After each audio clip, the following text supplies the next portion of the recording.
नमस्कार, कैसे हैं आप। लाइव स्ट्रीज के इस विशेष कार्यक्रम बिहारी हफ्ता में आपका बहुत स्वागत है। देखते देखते एक सप्ताह और बीत गया। हाय फ्रेंड्स, गुड इवनिंग, कैसे हैं आप। अब तो जेनजी की बात करना भी जरूरी है और युवाओं की भी बात रखना बहुत जरूरी है। हम अपने हर एपिसोड में युवाओं से जुड़े हुए मुद्दे जरूर उठाते हैं ताकि उनकी बातें भी सरकार तक पहुंच सके और सरकार के भीतर खामे में क्या चल रहा है वो भी बताते हैं ताकि उन्हें भी मालूम चल सके कि जो सरकार चुनी गई है, जो सरकार काम कर रही है, उसने क्या किया, उनके भविष्य के लिए क्या किया और बिहार में क्या हुआ। इस बीते हफ्ता में आपने देखा है उपचुनाव के नतीजे आए, प्रशांत किशोर जीत गए, बड़े मार्जिन से जीत गए और तमाम जितने कयास लगाए जा रहे थे उन कयासों पर पूर्ण विराम लगा।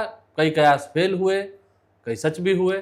खैर, उपचुनाव में प्रशांत किशोर जीते और अब काम करने की बात है। लेकिन उपचुनाव के नतीजों ने बहुत कुछ चौंकाया है, बहुत कुछ बताया है। कोई किसी के बंधुआ मजदूर नहीं है, न सवर्ण बीजेपी के बंधुआ मजदूर हैं, न एमवाई इधर के विपक्ष वाले के आरजेडी के बंधुआ मजदूर हैं। जातीय बंधन टूटे। हमारे साथ देखिए इस हफ्ते भी श्री जगेश ज्ञानेश्वर जी हैं, वरिष्ठ पत्रकार रवि उपाध्याय जी हैं, हमारे सहयोगी वसीम खान हैं। जातीय बंधन तो टूटे और जो कयास लगाए जा रहे थे सब कुछ ध्वस्त हो गया और जीते प्रशांत किशोर। देखिए आलोक जी, बांकीपुर का उपचुनाव यह मिनी बिहार का चुनाव था। देखिए, बांकीपुर में पूरे बिहार के लोग रहते हैं। मैं बार बार कहता रहा हूं कि बांकीपुर के स्थायी निवासी जो कई सदियों से चले आ रहे हों, उनकी संख्या कम है। बिहार के विभिन्न हिस्सों से लोग आए, यहां बस गए, कामकाज के सिलसिले में आए, रोजगार के सिलसिले में आए या अन्य किसी उद्देश्य से, और यहीं के वोटर हो गए, यहीं मकान लिया, यहीं फ्लैट लिया। तो देखिए, जो बांकीपुर का नतीजा आया इसका असर पूरे बिहार में दिख रहा है। मैं आपको दो उदाहरण देता हूं। मैं शुक्रवार को मुझसे मिलने लाइव सिटीज के शेखपुरा के संवाद सहयोगी आए हुए थे। हमने पूछा कि बांकीपुर में हुई जीत हार की चर्चा क्या शेखपुरा में भी है। उन्होंने कहा बहुत चर्चा है। हमने कहा कौन खुश है कौन दुखी है। उन्होंने कहा बीजेपी वाले ही खुश हैं। अच्छा। हमने कहा बीजेपी वाले खुश हैं, बीजेपी तो हार गई, प्रशांत किशोर जीत गए। तो उन्होंने कहा बीजेपी वाले खुश इसलिए हैं कि उन्हें लग रहा था कि इस पार्टी में अहंकार बहुत हो गया है, घमंड बहुत हो गया है। तो बीजेपी वालों को यह लग रहा है कि बांकीपुर ने एक संदेशा दिया है कि आप सचेत हो जाइए। ठीक है, सचेत हो जाइए। और देखिए, हम दूसरा उदाहरण देते हैं। शनिवार को हमारे घर पर मैं दानापुर विधानसभा क्षेत्र का वोटर हूं। हमारे घर पर एक बिजली का काम करने वाले निजी बिजली मिस्त्री आए। वह ऐसे बिजली मिस्त्री हैं, नाम है सत्येंद्र, जो बीजेपी के अंधभक्त रहे हैं।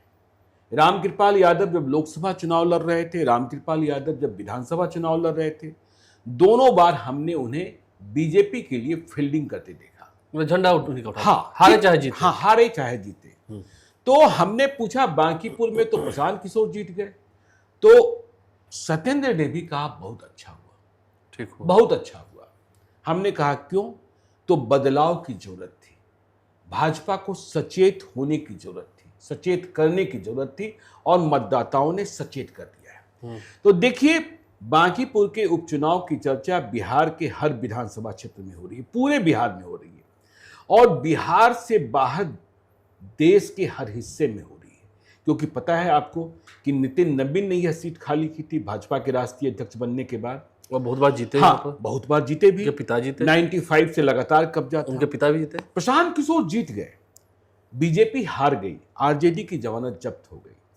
देखिए, अब भी बीजेपी वाले पता नहीं संभल पाए हैं कि नहीं संभल पाए हैं। वह प्रशांत किशोर को निशाना पर लेने में लगे हैं। और प्रशांत किशोर कहां व्यस्त हो गए? 3 तारीख को नतीजे आए। देर रात तक जनसुराज के कार्यकर्ता खुशियां मनाते रहे। 4 तारीख को दिन भर प्रशांत किशोर इंटरव्यू देते रहे देश और दुनिया के चैनल्स को, बड़े चैनलों को। 5 तारीख को प्रशांत किशोर, देखिए खबरों में क्या आपने जाना, खबरों में आपने जाना 6 और 7 तारीख को कि प्रशांत किशोर मुंबई गए और किससे मिले? अजीत पवार की, हाँ, सुप्रिया पत्नी से, स्वर्गीय अजीत पवार की पत्नी हाँ, से, स्वर्गीय अजीत परिवार की पत्नी से, जो वहां की डिप्टी सीएम है, जो वहां की डिप्टी सीएम। तो उनसे मुलाकात हुई तो लोगों ने कहा कि देखिए प्रशांत किशोर की पूछ फिर से बढ़ गई, लेकिन आपको असली खबर मालूम नहीं। प्रशांत किशोर 5 तारीख को पटना से सीधे गए थे लद्दाख, दिल्ली होते हुए लद्दाख, कश्मीर नहीं लेह लद्दाख, लेह अब तो लद्दाख, हाँ ठीक है ना, और कोई छुट्टियां मनाने नहीं गए थे। देखिए उसके मेहनत को सलाम करना होगा, ठीक है। 30 दिनों का चुनाव प्रचार, इतना फ्रस्ट्रेशन, हाँ नहीं फ्रस्ट्रेशन नहीं, देखिए मतलब मेहनत होता है, मेहनत मेहनत भी होता है, फ्रस्ट्रेशन भी होता है, बहुत सारी बातें सहनी हाँ, पड़ती है तो राजनीति में। 30 दिनों का चुनाव प्रचार, फिर काउंटिंग, फिर आपने देखा ही चुनाव के दरमियान कितना संघर्ष हुआ, और इसके बाद सीधे लद्दाख। अब लद्दाख में सोनम वांगचुक से मुलाकात हुई कि नहीं हुई यह मुझे नहीं पता है, लेकिन लद्दाख में वह 5 अगस्त को थे और परिवार के साथ छुट्टियां मनाने नहीं गए थे, अकेले गए थे। किसी के साथ 3 घंटे की मुलाकात भी है, लेकिन यह मुलाकात किसके साथ है? क्योंकि आज जो देश में चल रहा है उसमें लेह लद्दाख की चर्चा सोनम वांगचुक को लेकर होती है और छात्र आंदोलन को लेकर होती है। इसके बाद वह दिल्ली आए और फिर चार्टर्ड फ्लाइट से मुंबई गए। तो देखिए प्रशांत किशोर एक बड़ी रणनीति बनाने को लग गए हैं, और बीजेपी और आरजेडी वाले, माफ कीजिएगा, यह समझ ही नहीं पा रहे हैं कि हार किसकी बड़ी है, हार किसकी बड़ी। बीजेपी इस बात से खुश है कि आरजेडी की जमानत जब्त हो गई, और आरजेडी इस बात से खुश है कि यह सीट तो बीजेपी वालों की थी। और देखिए बीजेपी के लिए भी खतरे की घंटी है, आरजेडी का तो भविष्य ही दांव पे लग गया है कि आरजेडी भविष्य में रहेगा कि इतिहास में खो जाएगा। और फिर आपको कहें कि जब बीजेपी के लिए भविष्य में खतरे की घंटी है, तो जो स्थितियां परिस्थितियां बन रही है आलोक जी, कि तेजस्वी यादव को सहारा बीजेपी को देना होगा। आपने कहा ना कि वोट बैंक में सेंधमारी कर दी प्रशांत किशोर ने, बीजेपी के वोट बैंक में भी और आरजेडी के वोट बैंक में भी। तो अब तक बिहार का चुनावी इतिहास 1990 से 2025 तक क्या रहा? जातीय नहीं, चुनाव का इतिहास, चुनाव में भले जीत हार जिसकी हुई, ठीक है, 90 में लालू यादव, 95 में लालू यादव, 2000 में राबड़ी देवी कांग्रेस के साथ सरकार बनी, 82 82। देखिए वह कहानी भी आपको सुनाएंगे कभी कि राबड़ी देवी की सरकार में मार्च 2000 में जब कांग्रेस का समर्थन लिया गया तो 82 मंत्री बना दिए गए थे, जंबो जेट मंत्रिमंडल बना था, 40 सब कैबिनेट, 41 स्टेट मिनिस्टर बने थे, और इसके बाद ही वह कानून बना कि 15% से अधिक मंत्री नहीं बन सकते हैं। तो बिहार में चुनाव इस आधार पर होता रहा कि लालू यादव को लाना है या लालू यादव को रोकना है। तो 2005 में लालू हटाओ, हाँ लालू लाओ लालू हटाओ, ठीक है ना। तेजस्वी यादव जो कुछ है वह लालू यादव के बेटे होने के कारण है, बाकी कुछ नहीं है, ठीक है ना। तो 2005 में दूसरे चुनाव में नीतीश कुमार ने लालू राबड़ी के शासन का अंत कर दिया, लेकिन उसके बाद भी जितने चुनाव हुए हैं उसमें ध्रुवीकरण लालू लाओ लालू हटाओ, भले ही 2 बार गठबंधन क्यों ना हो, हाँ भले ही 2 बार गठबंधन क्यों ना हो। देखिए नीतीश कुमार की कृपा से ही तेजस्वी यादव बिहार में पहली बार डिप्टी सीएम बने, 15 है, हाँ 2015 में विधायक भी बने, महागठबंधन से बने। तो अब क्या है कि बीजेपी के सामने जब कभी राजद होता था तो लड़ाई बहुत आसान होती थी, उधर एमवाई और इधर लालू विरोधी तमाम शक्तियां और तमाम जातियां जिन्हें लालू को नहीं आने देना था, जंगल राज की याद दिला दी जाती थी। बांकीपुर में क्या हुआ, सामने से लालू तेजस्वी की पार्टी आरजेडी थी ही नहीं, आरजेडी थी ही नहीं, सामने से प्रशांत किशोर थे, उतने बड़े उम्मीदवार कोई हो ही नहीं सकते थे। सामने से प्रशांत किशोर जब आए तो जो शक्तियां बीजेपी के खिलाफ थी वह भी प्रशांत किशोर के साथ जाती हुई दिखाई पड़ी, चाहे यादव हो चाहे मुसलमान हो। और जो बीजेपी से परेशान थी बीजेपी के भीतर रहकर भी, लेकिन लालू को नहीं लाना था, जो हम कहते हैं गैर संबंध जातियां, गैर कायद संबंध जातियां, जिसमें भूमियार, राजपूत, ब्राह्मण, और नीतीश कुमार की वो जातियां जो ईबीसी की जातियां हैं, वह प्रशांत किशोर के साथ चली गई। परिणाम क्या निकला कि प्रशांत किशोर चुनाव जीत गए, बीजेपी की हार हो गई और आरजेडी की जमानत जब्त हो गई। तो यदि सहारा न मिला तेजस्वी यादव को प्रशांत किशोर आगे बढ़ते चले गए, प्रशांत किशोर के साथ कांग्रेस हो गई, एक दूसरा अलायंस बड़ा खड़ा हो गया, तो बीजेपी के लिए बहुत ही बुरे दिन आने वाले नहीं, हैं। अभी तत्काल तो प्रशांत किशोर कह रहे थे कांग्रेस एक बड़ी पार्टी, उनकी अलग विचारधारा है, वो जाने, अभी तो कोई ऐसी बात नहीं नहीं भाई, कब किसके साथ किसका गठबंधन हो जाता है। अभी आपने जिक्र किया कि नीतीश कुमार लालू यादव के साथ चले गए, सोचिए। अभी आपने जिक्र किया कि नीतीश कुमार बीजेपी के साथ हो गए। तो राजनीति में तो देखिए किसने कब चौका जल दिया, कब चौका जल दिया। अब तक के इतिहास में राजद और भाजपा में अलायंस नहीं हुआ है, ठीक है ना। तो अब बीजेपी की जरूरत है कि कमजोर हो चुके तेजस्वी यादव को मजबूत उस करें। ताकत दी जाए। नहीं, इन दिनों हम देख रहे हैं थोड़ा जी। एक्टिव भी हुए हैं। देखिए, एक डर हो चाहे जो भी हो, जी, क्योंकि अगर विपक्ष की भूमिका में वो ना आ जाए, लोग कहीं वहां ना शिफ्ट हो जाए, जैसे वोटर शिफ्ट हुए हैं, और आम लोग भी सोचता ना कि हाँ विपक्ष की तरफ से वो बोल रहे हैं, एक टैग भी होता है ना विपक्ष की तरफ से, विपक्ष नेता कहाँ है, खोजते ही है मिसिंग। अच्छा, अगर बोलते भी है तो बोलता है विपक्ष नेता ये बोल रहे हैं, लेकिन अगर विपक्ष के चेहरा वो धीरे धीरे होते चले गए मीडिया में, इसलिए देखिए इन दिनों एक्टिवनेस कितना है, कहाँ दिनारा चले गए, कहाँ उनके घर चले गए, कहाँ 2-3 जगह होली है। नहीं देखिए, अभी तो आप एक्टिवनेस आ गया चुनाव जैसा। नहीं, आप 1-2 दिन के लिए निकले हैं, इससे अनबरत कितना जारी कंटिन्यू रखते हैं। हाँ, 3 साल से प्रशांत किशोर बिहार में पद यात्रा कर रहे हैं ना, बहुत कुछ हारे भी। हाँ, बहुत कुछ हारे भी हैं। देखिए, मैं तो बार बार कहता हूं कि आलोक जी, आज आपको 10 लाख रुपए का नुकसान हो जाए तो शायद आपको 5 रात नींद नहीं आएगी।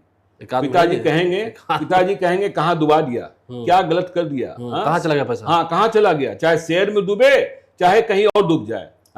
तो प्रशांत किशोर ने कितने 100 करोड़ रुपए, 89 या 93 करोड़ रुपए तो उन्होंने बुक्स में दिखाए कि उन्होंने जनसुराज को दिए थे। विधानसभा के चुनाव में कम से कम 100-200 करोड़ रुपए तो उनके खर्च हुए, और रिजल्ट जीरो आ गया। रिजल्ट जीरो, नीलबटा सन्नाटा। कितना जगह पे जमानत हो तो गया। दूसरा कोई व्यक्ति होता कमजोर दिल का तो वह तो कार्डियक अरेस्ट में, बुढ़िया भी इस तरह तक पैक कर चुका, कार्डियक अरेस्ट हो गया होता, कार्डियक अरेस्ट हो गया होता। वो स्वस्थ रहे, ठीक है। तो इसलिए हम कह रहे हैं कि जरूरत इस बात की, बीजेपी अब इस बात का ध्यान रखेगी कि तेजस्वी यादव की सेहत ठीक रहे बिहार की राजनीति में, उनके सेहत के लिए, हाँ, अपनी सेहत के लिए, भाजपा की सेहत के लिए तेजस्वी यादव की सेहत ठीक रहना आवश्यक है। तेजस्वी यादव जितना कमजोर होंगे, भाजपा उतनी ही कमजोर और विवश होती चली जाएगी। इस बात को आपको समझना होगा, यह बहुत ही महत्वपूर्ण है। क्या लगता है रवि सर, तेजस्वी यादव थोड़ा आगे बढ़ेंगे? क्योंकि अब थोड़ा सा परिपक्व, ठीक है, पहले से थोड़ा हुए हैं, बहुत हुए हैं, अब थोड़ा और एक्टिवनेस अपना दिखाना पड़ेगा फील्ड में बने रहने के लिए, ताकि फिर क्रेडिट कोई और ना ले जाए, क्योंकि अब तो राजनीति में क्रेडिट की ही मार होती है। देखिए, 2 बात ज्ञानेश्वर जी इतनी देर से बोल रहे थे, हम जो सुन पा रहे हैं और देख और समझ पा रहे हैं, ज्ञानेश्वर जी हो सकता है उस पर बोलें, अपना इनका मतलब भी उसमें आना चाहिए। देखिए, प्रशांत किशोर ने चुनाव के दरमियान जो नैरेटिव सेट किया, क्या नैरेटिव सेट किया? 2 नैरेटिव हमको दिखाई पड़ता है। एक तो जो कुत्ता बिलाई वाला, कौन भारतीय जनता पार्टी का नेता बोला हम नहीं जानते, ऑन रिकॉर्ड है कि नहीं है वो हम नहीं कर सकते, लेकिन कुत्ता बिलाई को जिसको हम गला में पट्टा पट्टी बांध देंगे वह जीत के चला जाएगा। एक तो यह दिखाई पड़ा। दूसरा, एक जो बड़ी बात दिखाई पड़ी, पुलिस का एक्शन जो दिखाई पड़ा, वो रिएक्शन हो गया, वो रिएक्शन हो गया। निश्चित रूप से एक्शन का उल्टा विपरीत रिएक्शन होता है, तो वो रिएक्शन हमको दिखाई पड़ा। और तीसरी बात, एक और समझने वाली बात है, जो दिल्ली में जंतर मंतर पर हुआ, उसका भी इम्पैक्ट आपको धरातल पर यहाँ दिखाई पड़ा। और उस समय सब लोग, हम लोग भी बोल रहे, देखिए जेनजी निकल रहे हैं कि नहीं निकल रहे हैं कि नहीं, लेकिन एक बात ज्ञानेश्वर जी की बात को हम इसलिए मानते हैं कि वो जैसे पहले कहते, ऑफ द कैमरा कहते रहते थे कि देखिए यहाँ पर अब बूढ़े लोग रह गए हैं, सब लोग चले गए हैं, और जो बूढ़े हैं हाँ, वो नहीं घर का लाइट बत्ती जलाने के लिए रहते हैं। तो जेनजी, आप चुनाव में हम लोग जेनजी की बात कर रहे थे, इम्पैक्ट भी हम लोग कह रहे हैं कि उसका दिखाई पड़ रहा है, लेकिन जो जेनजी जितने संख्या में निकलना चाहिए था उतना जेनजी निकलता तो ये मार्जिन कहां से कहां होता और यह सिमट जाता, यह सिकुड़ जाता, ये हम कह रहे हैं। तो ये कुछ नहीं दिखाई पड़ा। और प्रशांत किशोर ने जो नैरेटिव सेट किया उसका काउंटर भारतीय जनता पार्टी की ओर से नहीं हुआ। इस बात को ही मान के चलिए, ये लोग भोकाल में रह गए, बॉडीगार्ड, अंगरक्षक, सायरन, हूटर, जो तमाम तरह गली गली में घूम रहे हैं, चाय पी रहे हैं, नारियल पानी, ये इसको जनता इससे इत्तेफाक नहीं रखती है। आप जब बॉडीगार्ड, अंगरक्षक लेके प्रधानमंत्री कह रहे हैं कि नहीं लेके चलना है, और ये लोग का पूरा भोकाल टाइट होकर चल रहा था, तो ये भी इम्पैक्ट आपको दिखाई पड़ा। और देखिए, प्रशांत किशोर बिना बॉडीगार्ड, बिना अंगरक्षा का रात में दिन में हर गली नुक्कड़ चौक चौराहे पर घूम रहे थे। तो ये दिखाई पड़ा कितने सरल और सुलभ है नहीं, अब देखना अब तो एमएलए हो गए, लेके चलते हैं कि नहीं? देखिए मैं आता हूं, देखिए रवि सर ने कहा, ज्ञानेश्वर जी जवाब देंगे। देखिए मैं उनकी इस बात से बिल्कुल सहमत हूं कि पटना पुलिस का जो एक्शन हुआ वो रिएक्शन में बदल गया। जिस तरीके से पटना पुलिस ने चुनाव के 2 रात पहले ऑपरेशन शुरू कर दिया था और जनसुराज के नेताओं की गिरफ्तारी या नाजायज तरीके से हिरासत में लिए जाने का एक्शन लिया जा रहा था, ठीक है। दूसरी बात जो रवि सर ने कही, नैरेटिव। देखिए प्रशांत किशोर को पता था, प्रशांत किशोर 2011 से किसके साथ थे? नरेंद्र मोदी के साथ। 14 तक थे। हाँ 14 तक साथ में थे। जो प्रधानमंत्री बनाने का अभियान था उसमें एक बहुत बड़ी भूमिका में थे। चाय पे चर्चा, चाय पे चर्चा, हर हर मोदी घर घर मोदी नारा किसने दिया था? देखिए बीजेपी के बारे में यह कहा जाता था कि नैरेटिव और परसेप्शन वह तैयार करती है और उसके पीछे उनके विरोधी जो हैं वह काउंटर करते हैं। प्रशांत किशोर ने इस बार क्या किया? आप देखिए ना क्या होता था नैरेटिव और परसेप्शन। नैरेटिव परसेप्शन होता था 50 करोड़ की गर्लफ्रेंड, जर्सी गाय, ओए दीदी ओए दीदी ओए दीदी। कौन यह नैरेटिव और दीदी ओ हाँ, दीदी, ये नैरेटिव और परसेप्शन कौन करता था? बीजेपी। इस बार बीजेपी को प्रशांत किशोर ने इसमें भी परास्त कर दिया क्योंकि इसके गुरु प्रशांत किशोर ही थे। हर हर मोदी घर घर मोदी, ठीक है ना, प्रशांत किशोर ही थे। देखिए प्रशांत किशोर ने कहा ना कि 2014 के चुनाव के पहले मोतिहारी में जो नरेंद्र मोदी ने भाषण दिया था कि जब अगली बार यहां आएंगे चुनाव जीतने के बाद, प्रधानमंत्री बनने के बाद, तो यहां की चीनी मिल में बनी जो वहां बनेगा चाय चीनी निकलेगी, हाँ, वहां बनी चीनी से ही चाय पिएंगे, नहीं पी। अब प्रशांत किशोर क्या कह रहे हैं कि यहाँ के भाजपा नेताओं ने उस चीनी मिल की जमीनों को बेच दिया। तो ये तो बीजेपी के नेता ने सदन में कह दिया। हाँ सदन में कह दिया, समझिए। तो अब देखिए प्रशांत किशोर वहीं से आए हैं। प्रशांत किशोर ने जो सिखाया, प्रशांत किशोर क्या कर रहे हैं कि जब हम बीजेपी के साथ हुए, वह देश दुनिया से लौटे थे, दुनिया के दूसरे देशों से, तो उस समय व्हाट्सएप यूनिवर्सिटी, व्हाट्सएप आया था, ठीक है। व्हाट्सएप पर 5-6 करोड़ लोग ही थे, यूजर्स थे। कांग्रेस कहती थी कि व्हाट्सएप पर संदेशे भेजने से कोई राजनीतिक परिवर्तन थोड़ी होगा। कांग्रेस पार्टी टेक्नोलॉजी को नहीं समझ पाई थी, कांग्रेस पार्टी मजाक उड़ाती थी। लेकिन व्हाट्सएप बार ऐसा हुआ कि मोदी घर घर तक पहुंच गया, हर मोदी घर घर मोदी, और प्रधानमंत्री बन गए। लेकिन अब बीजेपी यह समझ नहीं पा रही है कि व्हाट्सएप यूनिवर्सिटी अब रिटायर हो गया, अब आ गया इंस्टा यूनिवर्सिटी, ठीक है ना। तभी तो अपने मंत्रियों से कहा, हाँ इंस्टा यूनिवर्सिटी। हाँ देखिए जिन बातों को हम लोग 10 मिनट में कहते हैं या 1 घंटे में कहने का प्रयास करते हैं, वह 2 लाइन का नारा करते हैं। चंदा चोर कहां मिलेंगे, मैं आगे नहीं बोलूंगा। नहीं, लोग कह रहे थे बीजेपी के दफ्तर में। हाँ बीजेपी के दफ्तर में, ठीक है। हाँ पेपर लीक वाले कहां मिलेंगे, बीजेपी के दफ्तर में बोले। तो अब आपको इंस्टा की लड़ाई लड़नी है, ठीक है ना।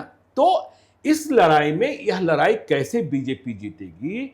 और देखिए जो जेनजी की बात सर ने कही, मैं ही हूं जो बार बार कहता रहा हूं कि बिहार बुद्धों का प्रदेश बनता जा रहा है। सर ने बिल्कुल सही कहा कि यहां बूढ़े माता पिता घर की बत्ती जलाने के लिए रह रहे हैं। आपके परिवार में हम देखते हैं, नहीं सबके परिवार में है, सबके परिवार में है। आपके ही एक छोटे भाई एक छोटी बहन कहाँ है? एक बेंगलोर एक दिल्ली। तो वह बिल्कुल, लेकिन इस चुनाव में क्या दिखा कि जो बच्चे बाहर रह रहे थे उन्होंने अपने माता पिता को मजबूर किया फोन करके कि आपको अंधभक्ति में नहीं फंसना है, आपको अंधभक्ति में नहीं फंसना है। और देखिए इतना ही नहीं हुआ, देखिए मैं 2 दिनों पहले तक इससे सहमत था कि पटना की मारवाड़ी कम्युनिटी, बिजनेस कम्युनिटी, उसने बीजेपी को वोट दिया। मैं 2 दिनों पहले तक इससे सहमत था, वोटिंग के समय तक। हाँ वोटिंग के समय तक। लेकिन जब मैं और गहराई में गया तो मालूम हुआ नहीं, इन्होंने भी नहीं दिया, इन्होंने भी प्रशांत किशोर को वोट दे दिया, जबकि यह व्यवस्था और सत्ता के खिलाफ नहीं जाते हैं। तो हमने पूछा ऐसे लोगों से कि ऐसा क्यों किया आपने? तो उन्होंने कहा घर में बच्चों ने मजबूर कर दिया। मैं पहले इस निष्कर्ष पर था, आपसे भी चर्चा हुई थी कि जो मालिक थे वह बीजेपी को वोट दे रहे थे और जो उनके स्टाफ थे वह बसपा को वोट दे रहे थे। मालिक ने कहा जाकर चुपचाप कमल छाप, तो जो स्टाफ था उसे लगा अच्छा मालिक हुक्म दे रहा है, हर बार। तो उसने कमल छाप नहीं, उसने बसपा छाप। और देखिए चुनावी मैनेजमेंट की बात, हमें कल जन सुराज के एक नेता मिले, नाम ही ले लेता हूं, प्रोफेसर रामबली चंद्रवंशी, जो प्रशांत किशोर के चुनाव प्रभारी थे। उन्होंने भीतर की बात बताई, यह जीत कैसे हासिल हुई। ठीक है, उन्होंने कहा वार्ड 22, वार्ड 23, वार्ड 24, वार्ड 26 और वार्ड 27, 25 में नहीं 25 नहीं, 25 25 नहीं उसमें शामिल है। ये वार्ड जो थे, यहां जो पोलिंग स्टेशंस होते थे, यहां पिछले चुनाव तक करीब 80% वोट पोल हो जाता था, करीब 80%। जो जेन्युइन नहीं थे 80% वोट पोल हो जाते थे। तो कैसे होते थे? इन बाद में बीजेपी कार्यकर्ताओं का इतना बल था कि वह मतदान केंद्र पर अपनी मर्जी से जो वास्तविक मतदाता थे उनके नहीं रहने के बाद भी वोट करा देते थे। लेकिन इस बार प्रशांत किशोर के कार्यकर्ताओं ने बूथों को इतनी मजबूती से लड़ा और स्वयं प्रशांत किशोर भी भिड़ते रहे कि इन बूथों पर बीजेपी 20% से अधिक वोटिंग ही नहीं करा पाई। क्यों ऐसा? फेक वोटिंग नहीं हो पाए, बोगस वोटिंग नहीं हो पाई, रोक दिया गया। तो वहां बड़ा अंतर हो गया। इसलिए प्रशांत किशोर कह रहे थे, याद कीजिए कि 30 तारीख को वोटिंग हुई, शाम को और रात को लोगों ने पूछा कि आपके साथ कई जगहों पर झंझट हो गया। 3 बजे के बाद यह दृश्य देखने को मिल रहा था, कहीं किशोर कुमार मुन्ना के साथ धक्का मुक्की हो रही थी। तो प्रशांत किशोर ने कितने भरोसे के साथ कहा था, मैं तो 3 बजे तक चुनाव जीत चुका था, मैं 3 बजे तक चुनाव बीजेपी हार गई। हाँ, बीजेपी हार गई थी। और देखिए रवि सर ने ही हमको यह जानकारी दी थी। यह बात सीखने की है। यह किदवईपुरी इलाका में रहते हैं, बांकीपुर विधानसभा क्षेत्र। प्रशांत किशोर की पार्टी का कोई आधार यहां नहीं था, कोई संगठन यहां नहीं था, लेकिन उसने अपना पोलिंग एजेंट किसे बनाया था? उसने अपना पोलिंग एजेंट बनाया उस इलाके के एक ठाकुर को, मतलब बारबर को, यदि हम कहते हैं हजाम को, जो छठी का भी, शादी का भी, श्राद्ध का भी न्योता। और वह ठाकुर बूथ पर ऐसा डटा कि उसे हर व्यक्ति के चेहरे की पहचान थी। ये आलोक उस एरिया में तो जानता है। हाँ, हर घर के जानता है। भाई घर में बच्चा पैदा हुआ तब, बूढ़े मरे तब, शादी हुई तब, सब दिन। तो सोचिए कि इस तरीके का मैनेजमेंट, तो मैनेजमेंट में बीजेपी हार गई और बीजेपी के जितने बड़े नेता सब के सब यहां धराशायी हो गए, सबके सब धराशायी। पन्ना कमेटी ये वो कहां गया सब? और आपको हम फिर कह देते हैं, चर्चा को आगे बढ़ाइएगा, फिर आपको कह देते हैं कि प्रशांत किशोर 2029 के चुनाव में पटना साहिब से लोकसभा का चुनाव लड़ेंगे, लोकसभा का चुनाव लड़ेंगे। और रविशंकर प्रसाद की क्या स्थिति है? अपना ही बूथ हारे हैं। नहीं, अब देखना उस वक्त सामने में वो लड़ेंगे कि नहीं। नहीं, रविशंकर देखिए बीजेपी वाले से बीजेपी वाले ही नाराज क्यों हैं? बीजेपी वाले से बीजेपी वाले ही नाराज क्यों? इसलिए नाराज हैं कि जैसे ही वो जीत का सर्टिफिकेट लेते हैं वह इतने बड़े हो जाते हैं, भूल जाएंगे। हाँ, इतने बड़े हो जाते हैं। भाई रविशंकर प्रसाद, नीतीश कुमार के काम को छोड़ दीजिए, ठीक है, रविशंकर प्रसाद ने पटना के लिए 5 बड़े काम क्या किए? आप तो बांकीपुर के ही वोटर हैं, बता दीजिए। एक टीसीएस का नितिन नवीन का बता दूंगा। नहीं, नितिन एक लंबा काल हो गया। नहीं, देखिए फिर वही बात हो रही है। बात इसकी नहीं हो रही है कि आपने गली बनवा दिया, बात इसकी नहीं हो रही है कि आपने नाला बनवा दिया। अब बात इसकी कीजिए कि आपने आदमी के जीवन स्तर को सुधारने के लिए क्या किया, क्या शिक्षा की व्यवस्था की। जनजी का आंदोलन किस बात को लेकर है? क्या नाले को लेकर है? क्या गलियों को लेकर है?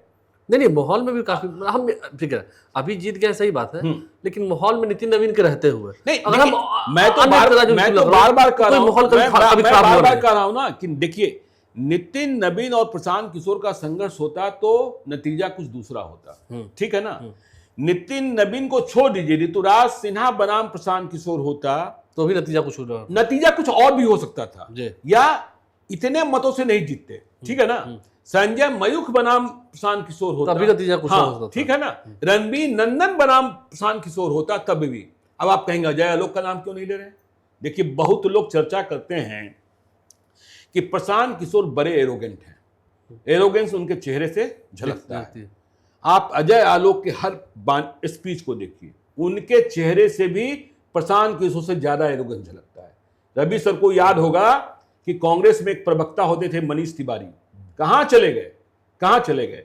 और देखिए, मतलब अजय आलोक पोलिंग के ट्रेंड को नहीं समझ पाए, उसके बाद भी कह रहे थे भाजपा कार्यालय में प्रेस कॉन्फ्रेंस करके हाँ, कि करगहर में जाकर मुखिया का चुनाव लड़ ले। भाजपा कार्यकर्ताओं ने क्या है कि पूरे चुनाव तो अजय आलोक थे नहीं, हाँ, निष्क्रिय थे, कहीं तो थे नहीं। अब वोटिंग के बाद ही सही जब कहा गया होगा तो कर रहे होंगे, कर रहे हैं। लेकिन रणवीर नंदन अजय आलोक कहीं दिखे आपको चुनाव में?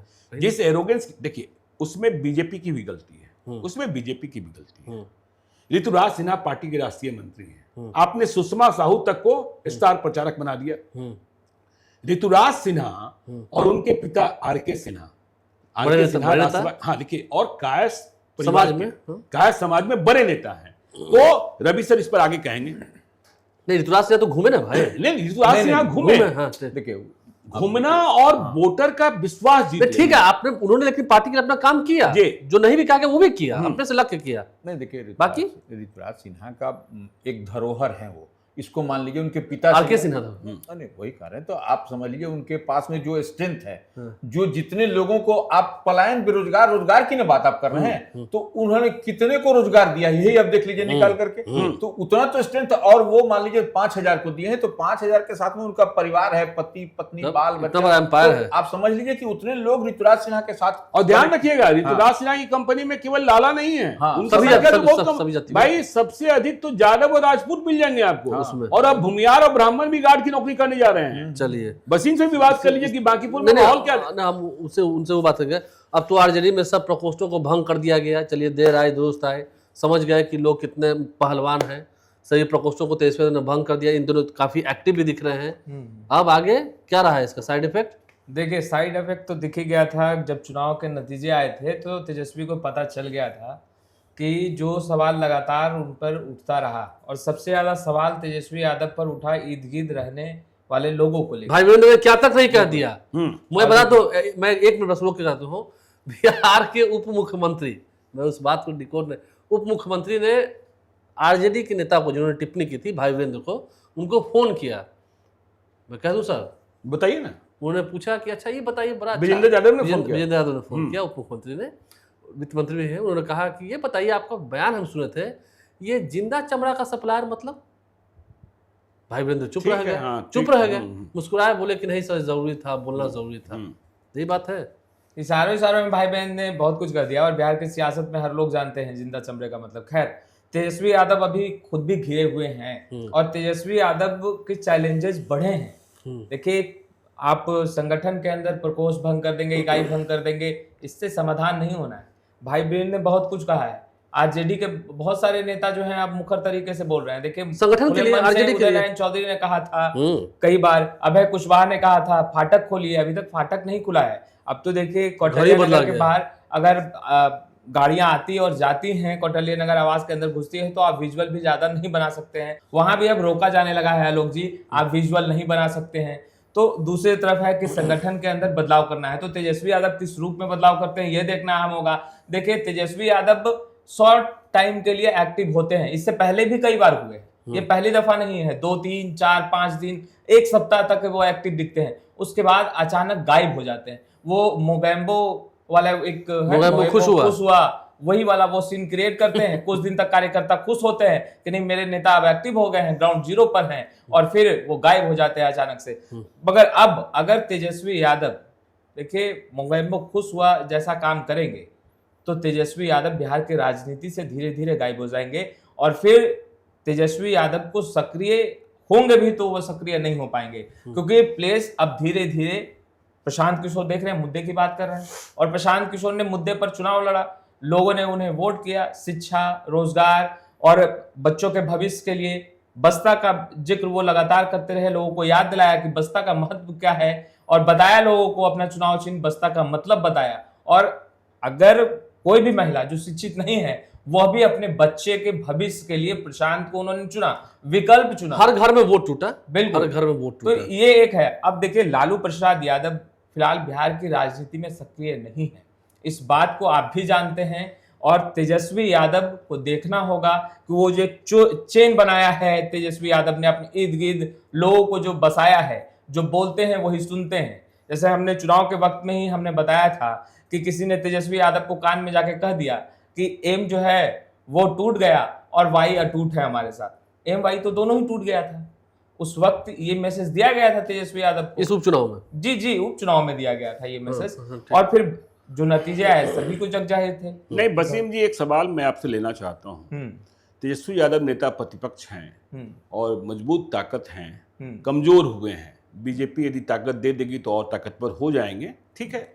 लेकिन आप यह बताइए, तेजस्वी यादव की सक्रियता पर हम लोग चर्चा कर रहे हैं। तेजस्वी यादव को यदि मुझे कोई संवाद पहुंचाना हो तो कोई जरिया है क्या? उनके पीए हैं, उनके पीए हैं। हाँ। कोई राजनीतिक व्यक्ति हैं क्या? नहीं, राजनीतिक व्यक्ति अब शक्ति सिंह यादव एक है। शक्ति सिंह यादव, सोचिए शक्ति सिंह यादव। और आपने कहा, आलोक जी ने कहा कि प्रकोष्ठों को उन्होंने भंग कर दिया। सभी कमेटी सबको भंग कर दिया। जरूर भंग कर दिया उन्होंने, लेकिन जब यह गठित करेंगे तो इनमें लोग कौन आएंगे? हमें यह बताइए। आरजेडी के साथ आपने देखा होगा कि जब प्रशांत किशोर चुनाव प्रचार कर रहे थे 2025 में भी, जब उन्होंने अपनी पार्टी को विधानसभा का चुनाव लड़ाया, तो उनके साथ जुड़ने वाले लोग, आप उनके पोलिंग एजेंट को देख लीजिए, उनके काउंटिंग एजेंट को देख लीजिए, उनके साथ चार्टर्ड अकाउंटेंट जुड़ रहे थे, उनके साथ IITians जुड़ रहे थे, उनके साथ डॉक्टर्स जुड़ रहे थे। तो आरजेडी के साथ कोई जुड़ने वाला है क्या? तब का कौन जुड़ रहा है? जोड़िएगा तब नहीं नहीं जुड़ने, भाई जुड़ने भाई के हम आप बोलिएगा तो हम जुड़ेंगे। नहीं, जुड़ने के लिए आपको फिर हम बार बार कह रहे हैं कि जेनजी की बात हो रही है, अल्फा जेन की बात हो रही है। तेजस्वी यादव की उम्र सम्राट चौधरी से कम है, तेजस्वी यादव की उम्र प्रशांत किशोर से कम है, चिराग से भी कम है, चिराग पासवान से भी कम, निशान से भी कम है, लेकिन सबसे अधिक आउटडेटेड आप हैं। सभी लोग अपने शारीरिक फिटनेस पर भी ध्यान देते हैं, समझे ना। मुख्यमंत्री सम्राट चौधरी भी रात को 11 बजे तक जागे होते हैं तो सुबह 8 बजे सक्रिय हो जाते हैं। हमने पूछा वसीम जी से कि संवाद का कोई माध्यम है क्या? एक शक्ति सिंह यादव, ठीक है। अब संजय यादव का भी नाम कोई नहीं लेता है। सम्राट चौधरी से आप संपर्क तुरंत कर सकते हैं। यदि वो व्यस्त हैं तो आधे घंटे 1 घंटे में कॉल बैक आ जाएगा। हाँ, कॉल बैक आ जाएगा या व्हाट्सएप पर संदेशा आ जाएगा, ठीक है। आप प्रशांत किशोर से कर सकते हैं। और दूसरी बात है, हमने कहा था एक और वीडियो में भी कि कनफुकवा लोग बहुत इर्द गिर्द हो गए हैं तेजस्वी यादव के। हाँ, कनफुकवा लोग, ठीक है ना। इससे बचना होगा। देखिए, आप संबंध खराब करते हैं, आरजेडी वाले संबंध खराब करते हैं, संबंध बनाने पर विश्वास नहीं रखते हैं। सम्राट चौधरी संबंध बनाने पर विश्वास रखते हैं। जिनसे बिगड़ा भी उनसे ही बना लो, उनसे भी बना लो। देखिए, आपने बीच में कई साथियों का नाम लिया, पत्रकार साथी हैं जो सरकार को लेकर कुछ खबरें चला रहे थे, जो शायद सम्राट चौधरी को चुभ रही होगी, लेकिन सम्राट चौधरी बदला निकालने के लिए नहीं लगे। उन्होंने सीधा संवाद किया कि आप यदि यह खबर चला रहे हैं तो मेरा पक्ष भी जान लीजिए ना, सरकार का भी पक्ष जान लीजिए ना। मुझे आपके खबर चलाने पर कोई आपत्ति नहीं है। दूसरी बात देखिए, आप तेजस्वी जी पे क्या प्रशांत किशोर को ही देख लीजिए। तेजस्वी की बात करने के पहले आपको पता है, आप तो इतने करीब रहते हैं, वसीम जी इतने करीब रहते हैं, रवि सर इतने, विधानसभा चुनाव के दौरान ही प्रशांत किशोर से हमारी संवादहीनता हो गई थी।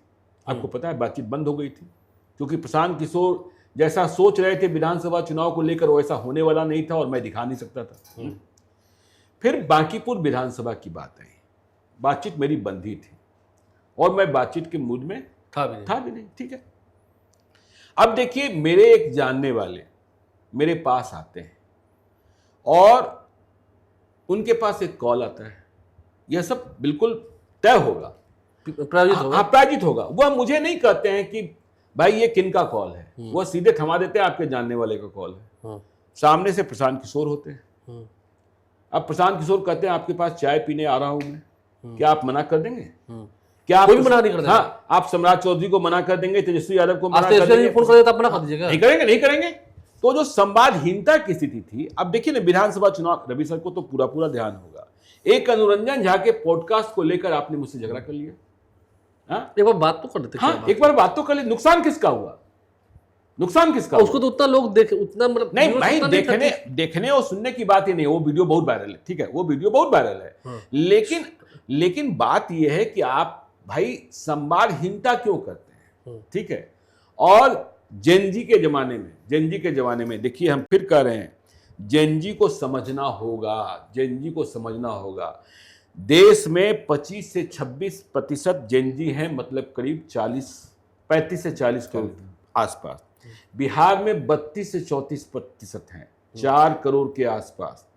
ठीक है कि देश का जेनजी बिहार को छोड़ दे तो वह ज़्यादा एडवांस है, उसे जातियों का इतना पता नहीं है। बिहार के जेनजी को जातियों का ज़्यादा पता है। लेकिन बांकीपुर के चुनाव ने दिखा दिया कि यादव जो है ब्राह्मण को वोट दे सकते हैं, मुसलमान जो है ब्राह्मण को वोट दे सकते हैं, यादव और भूमियास साथ मिलकर वोट दे सकते हैं, मुसलमान और ब्राह्मण साथ मिलकर वोट दे सकते हैं। तो जातियां तो टूट गई ना। लोगों ने बस्ता देखा, जाति नहीं देखी। लोगों ने गली और नाला नहीं देखा, लोगों ने भविष्य देखा। तो इसलिए खतरे की घंटी। चलिए हम जरा दूसरे मुद्दे पर भी आते हैं। जी। दीपक प्रकाश बन ही गए एमएलसी हफ्ते में, शपथ भी हो गया, खुशियां भी हो गई। क्यों बीजेपी बार बार ऐसा करती है, वो समझ ही नहीं आता। नहीं देखिए रवि सर डिबेट तो है इसमें। अरे भाई आप क्यों कान ऐसे घुमा के छू रहे हैं? करना ही था तो कर देते। और क्या आप अभी मार्च में होना है मनोनयन, क्या उस वक्त लटकाइएगा? उपेंद्र कुशवाहा के साथ भी ऐसे ही हुआ था। बीजेपी पता नहीं क्यों बैकफुट पा रही है। आखिर आप अपने एमएलसी को, सवर्ण जाति के एमएलसी को इस्तीफा करा के लाए ना कुशवाहा को। मजबूरी हो गई ना सरकार से। देखिए एनडीए को थोड़ा समझना भी पड़ेगा। एनडीए जब 5 पांडव की हम बात करते हैं, सबको साथ लेके चलने की बात करते हैं, और एनडीए का विधान परिषद में हो या विधानसभा में हो तो संख्या बल तो है ही भारतीय जनता पार्टी का। हाँ, उसमें कहाँ तो important? वो सरकार सबको जब एडजस्ट करना है, एकोमोडेट करना है, तो दीपक प्रकाश को आपने सुना भी होगा जब वह पोर्ट जब कहा जा रहा था कि किस तरीके से बने हुए हैं, संवैधानिक हैं, असंवैधानिक हैं। आपने देखा भी कि सुप्रीम कोर्ट तो ठीक है, वो जाएगा ही, लोग सबको ही जाता है, जाने का अधिकार भी है लोकतंत्र में। लेकिन सम्राट चौधरी जो मुख्यमंत्री बिहार है, उन्होंने क्या कहा था कि नहीं वो रहेंगे।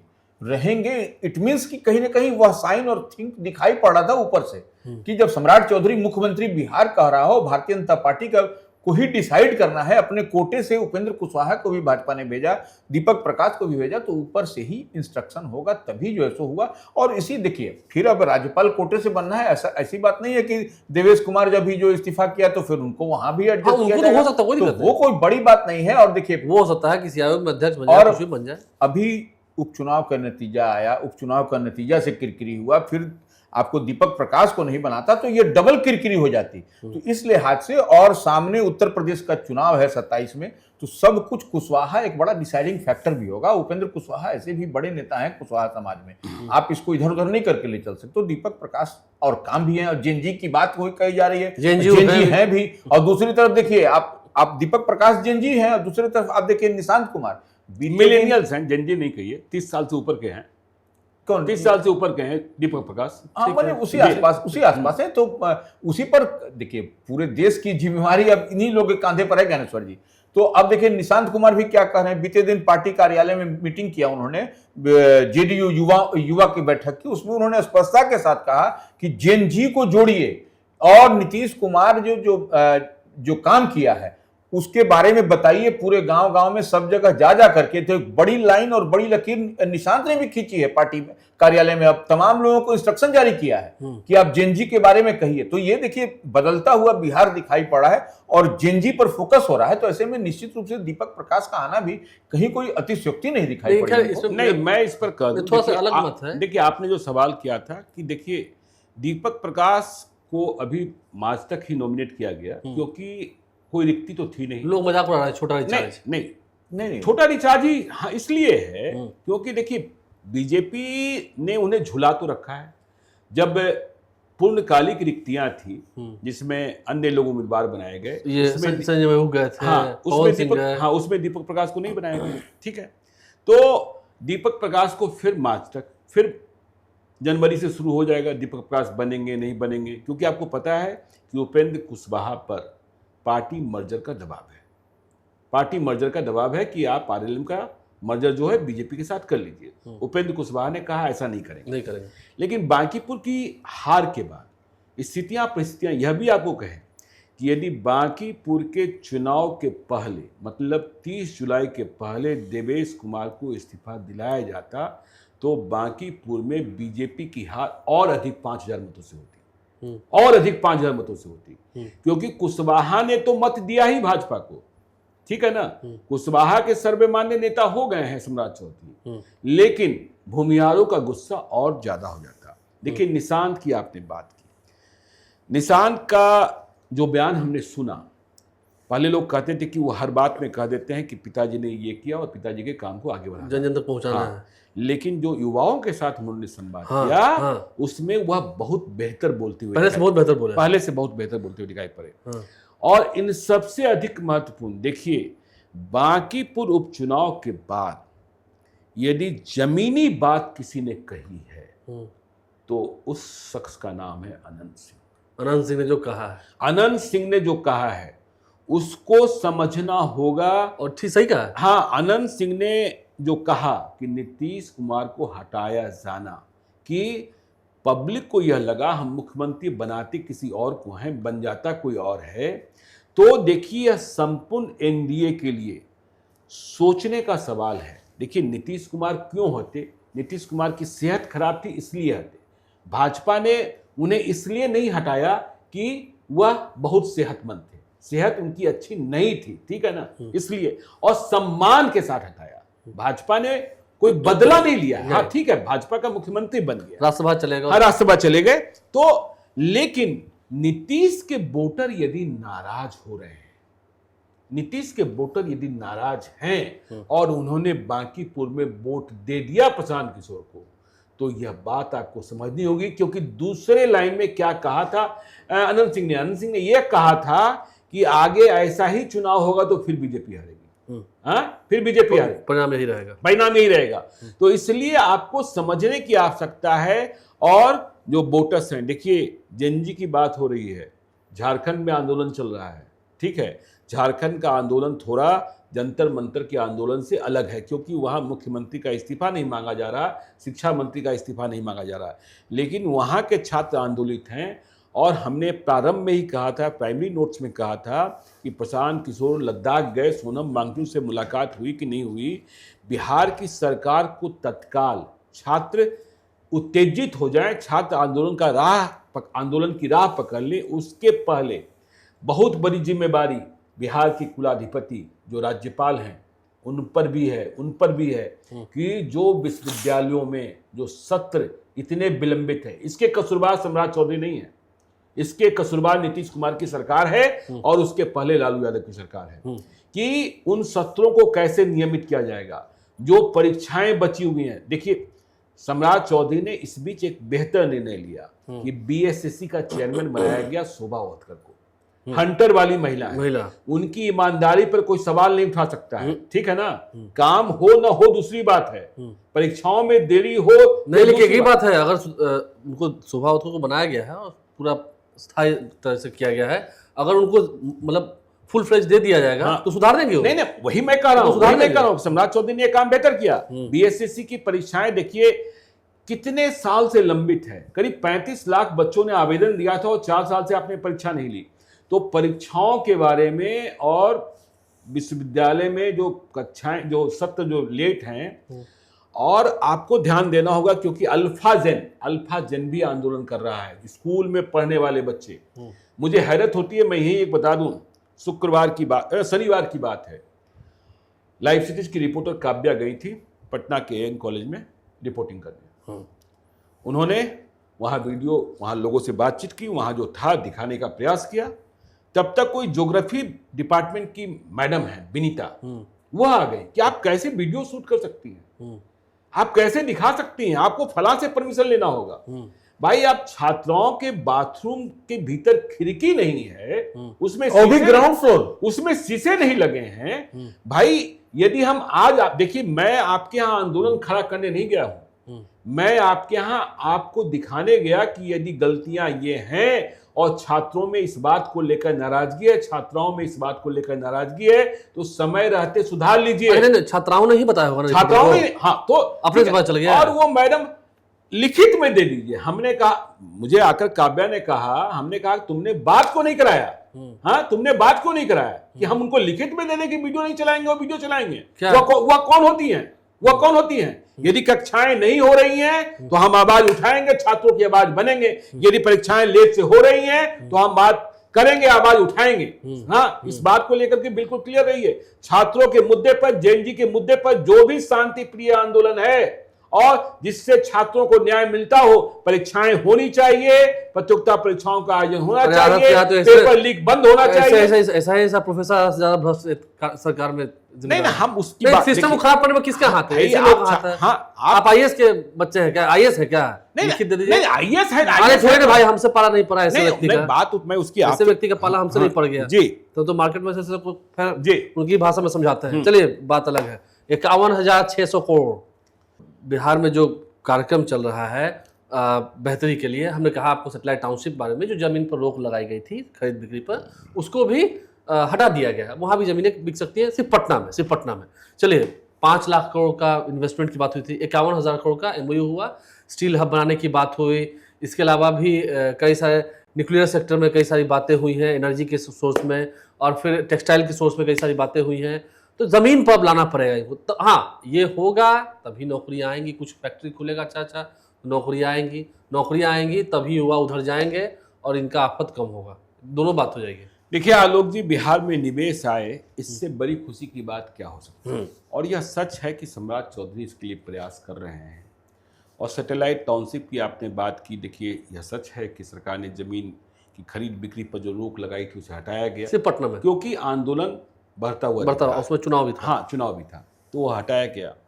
अब 51,600 करोड़ रुपए के निवेश की बात, देखिए MOU तो हम नीतीश कुमार के जमाने से देख रहे हैं। बहुत MOU साइन हुआ, हाँ, जितना MOU साइन हुआ, पटना से लेकर दिल्ली से लेकर मुंबई तक पता नहीं कितने MOU साइन हुए। नीतीश कुमार तो खैर हम नहीं करना चाहेंगे सर आज के डेट में। उन्होंने तो ये भी कह दिया था कि समुद्र यहाँ नहीं है, इसलिए यहाँ पर इंडस्ट्री नहीं, लैंडलॉक स्टेट है, लैंडलॉक स्टेट, ठीक है। तो 51,600 को, लेकिन इसके बाद यह खबर जब आई तो देखिए, इंडिया टुडे के रिपोर्टर हैं पुष्यमित्र, उन्होंने एक खोज परख रिपोर्ट लिखी, और उसके बाद राजद के सांसद हैं सुधाकर सिंह, उन्होंने इस मुद्दे को उठाया कि जो 51,600 करोड़ रुपए का MOU हुआ, उसमें 22,500 करोड़ रुपए का निवेश न्यूक्लियर मतलब परमाणु बिजली संयंत्र बनाने के लिए किया गया। अब पुष्यमित्र ने क्या लिखा और सुधाकर सिंह ने क्या बात उठाई, इस झोल झाल को सरकार को समझना होगा कि जिस कंपनी ने, तेलंगाना हैदराबाद की कंपनी है, global renewable advance clean energy private limited, उसने कहा कि बिहार में MOU में 22,500 करोड़ रुपए का निवेश हम परमाणु बिजली संयंत्र लगाने के लिए करेंगे। सरकार की कोशिश है कि बिहार में परमाणु बिजली संयंत्र लगे, अच्छी बात है। लेकिन जिस कंपनी के साथ MOU हुआ है, आपको जानकर हैरत होगी, पुष्यमित्र की रिपोर्ट और सुधाकर सिंह के आरोप मेरी दम है, तो यह कंपनी जो है फरवरी 2026 में बनी है। यह global renewable advance clean energy private limited, और इस कंपनी का पेडअप कैपिटल मात्र 10 लाख रुपए है, और उसको 22,000 22,500 करोड़ रुपए के निवेश की बात कर रहा है। बताइए, मात्र 10 लाख रुपए है। और इस कंपनी ने अब तक कोई काम किया है इसकी जानकारी कहीं नहीं है, एक्सपीरियंस भी नहीं, तो पता नहीं उद्योग विभाग के लोगों ने हो गया विकास, ठीक है ना।